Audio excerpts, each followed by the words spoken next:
Dans cette courte vidéo, je vais vous montrer comment faire des totaux numériques en fonction des cases qui ont été cochées, comme ici.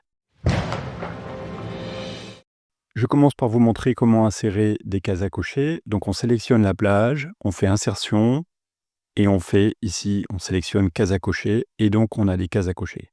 Ce qu'il faut que vous sachiez avec les cases à cocher, c'est qu'ici, j'ai sélectionné cette cellule avec une case à cocher qui n'est pas cochée, et on voit que dans la barre des formules, on a la valeur faux qui est affichée. Et quand je la coche, eh bien, j'ai la valeur vraie. C'est pareil partout. Si c'est pas sélectionné, c'est faux. Si c'est coché, c'est vrai. Et donc, à partir de là, on peut faire une somme conditionnelle des ventes ici en fonction de ce qui a été payé ou pas. Admettons que je sélectionne 3. Et donc, là, je veux voir le total de ce qui a été payé. Donc, je vais utiliser la fonction somme-si.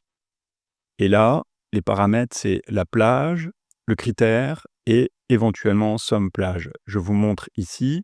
Donc, on sélectionne une plage et ensuite le critère qui s'applique à la plage. Et après, on fait une somme peut-être d'une autre plage.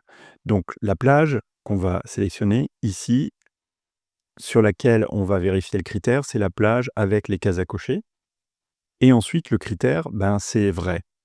Donc on veut, à chaque fois qu'elle est cochée, et donc que la case est vraie, on veut faire le total de quoi?